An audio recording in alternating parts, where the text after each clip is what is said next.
This is a demonstration of exercise 3-3, the positioning spacer.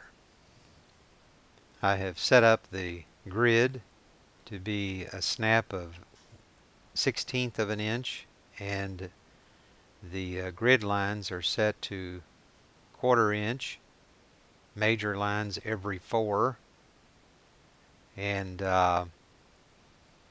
adaptive grid is on, but I have turned off the show grid beyond limits.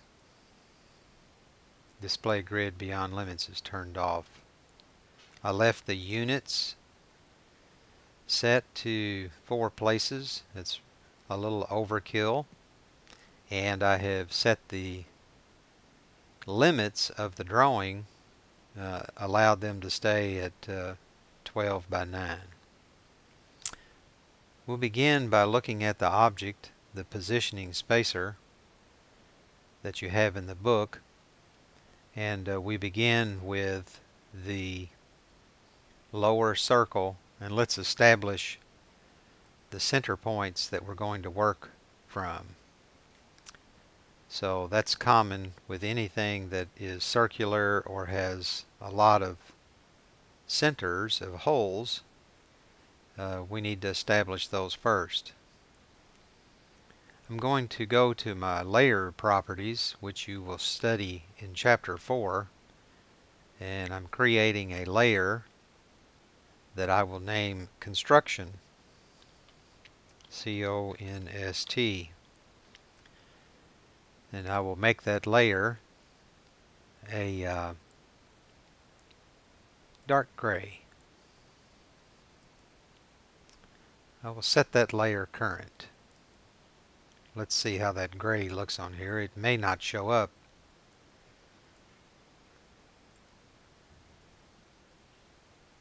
Let's choose an absolute point near the bottom center, so 6 by 2. So let's start a circle, that lower circle, and it asks for the center point, and we construct a 1.25 diameter circle at that point, 6 on the X, comma 2. And then the diameter, D, enter, 1.25.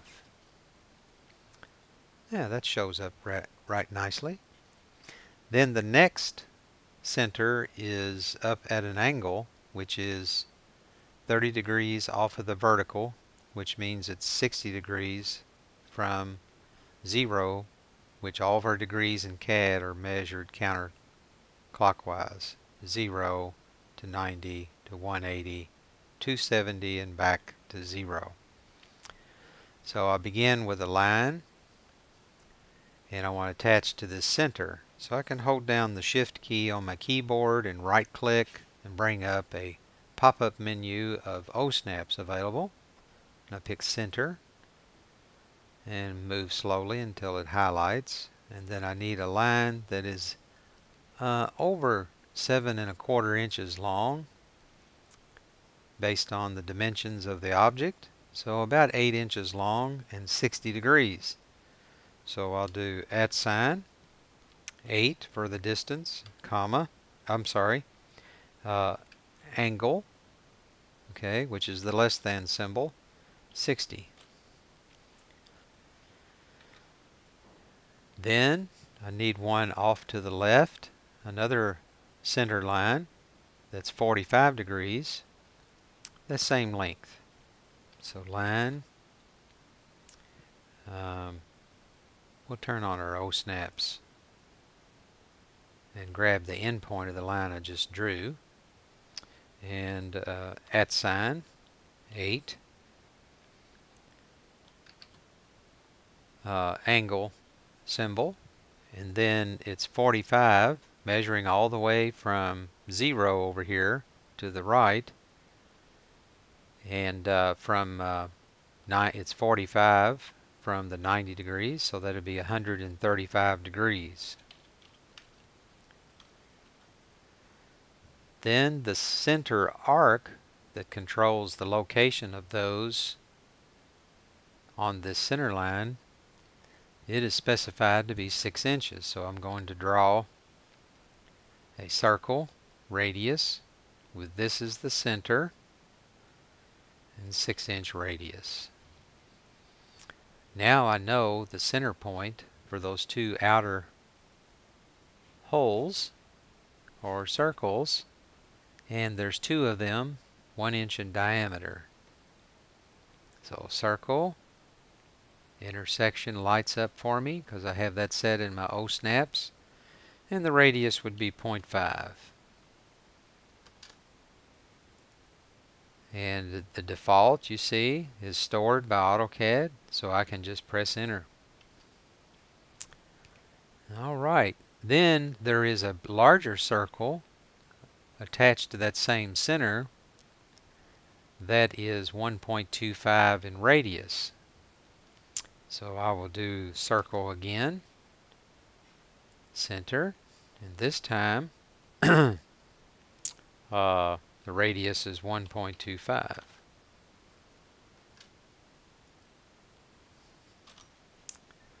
Alright, then I have a large arc out here that is tangent to these. That would be 7.25 because the radius is 1.25 of this, and the center is at a 6-inch radius, so that would be 7.25 with this as the center. So I can just make a tangent radius circle that's tangent to that, and it draws counterclockwise, so I need to kind of click over here first and click generally over to the right hand of this, and then key in 7.25. Then the next arc smaller from that one down this way is 0.75 less if you look on the drawing. So it's 0.75 less. So I'm going to use offset this time and key in 0.75 as my distance. Okay, and that places that one in there. Then there is a line. I'm sorry, we also have another 1.25 radius down here that I need to draw. So let's go get that. Center radius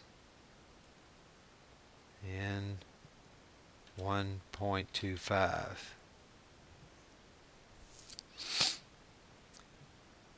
Now I need a line that's tangent to these two.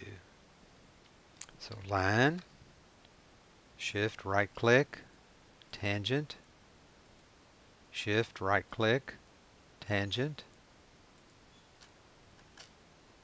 Then over here I have an arc that's 2.5 that's tangent to these two. So I'll go back and get tangent radius. Pick generally in this area and in this area. And the radius is 2.5. And that creates a circle tangent to those two. Then I need to offset this 0.75. It's a typical thickness. So O, enter, starts my offset. 0.75 is still there. So I'll just press enter, pick my object, and then pick which direction I want it to offset. Alright. And let's see. Up here at the top, we've got the outside. I've got my 0.75, and then there's the center there. And now I need to offset this 0.75. Okay, now yes, a lot of competing circles and lines for your attention. So you have to focus. It's like eating an elephant one bite at a time. Let's now put the fillets in, and I'm going to set my fillet command up. I just choose fillet up here, and the radius that's typical for all the little radiuses or fillets on the inside, it says in a note it's 0.5. So I'll type R, enter, 0.5, enter, and then I'm going to do something a little different here. I'm going to turn on my trim, or that is turn on my trim options and set it to no trim. Therefore, when I put the fillets in, it does not trim anything up, and I'll have to go back in there and do a manual trim. That's so I can reuse some entities. So let's be careful which ones we fillet. So we're going to do this and this. Then I just hit my space bar and start it up again. This and this. And then this circle and that circle. This one and this one. This one and this one. And then here and here. It's now starting to take shape. And I believe we are ready to do trimming. So we just type trim, T-R-I-M, and enter, and then I'm going to select everything as trimming and do some selective trimming. So now everything is a cutting edge, so I don't need these big outside. Let's see.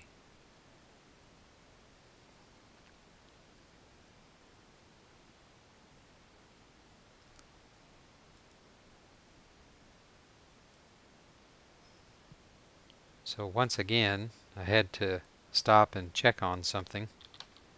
So we're going to go to trim, and we press enter again to select all. And we're going to start by trimming that one, and that, and that. We don't need those on the outside of there.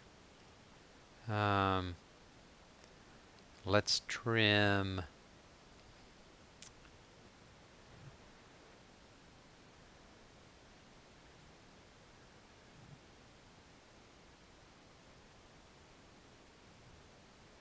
this one. Whoops, did I trim off too much? I did. Or offset the wrong one. Let's do that again. Offset.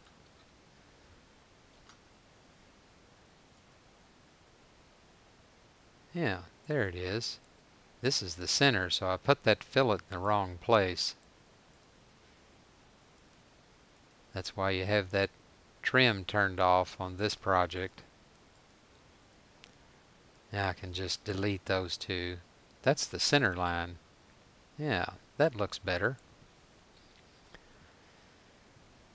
Okay, now trim. Trim that out. And this.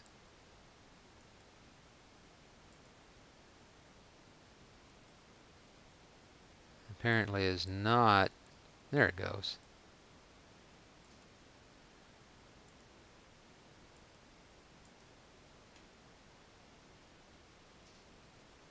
May have to start my trim over again to get rid of that. Or we can, oh, it's already a short segment, so it's no trimming allowed. And I don't need that piece. Get rid of that one. Get rid of that one. I'm really finished with this. And I'm finished with this.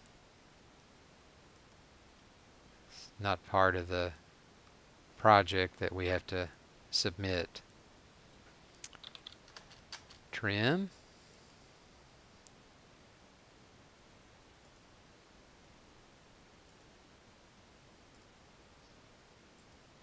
Just kind of inch yourself along a little piece at a time. A little tedious.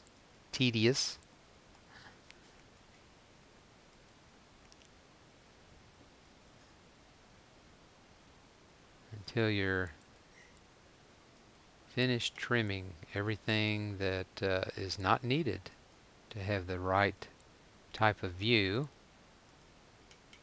Oh, look, I think I've got it. Now you can see my object is outside my drawing area, okay, my limits, so probably should have I'll turn the grid off.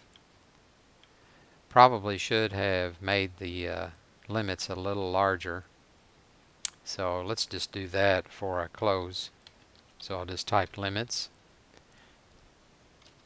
And the upper right corner, instead of 12 is fine, but 9 is a little short. So by about a half an inch. So I'm going to go up to at least 10.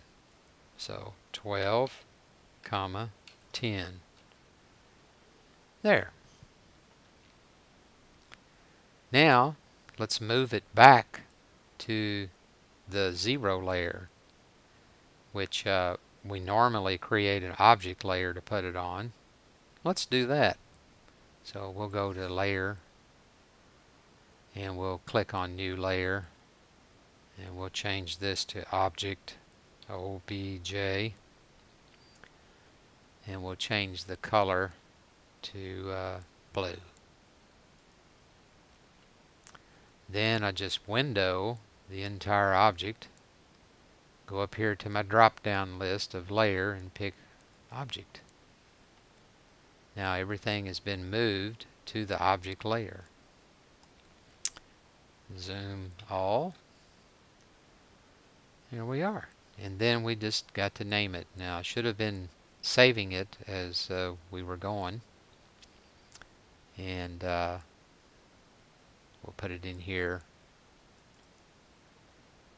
And the drawing name is EX3-1.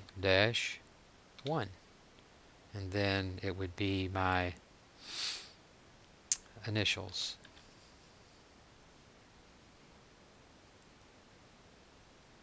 And that's how you do it.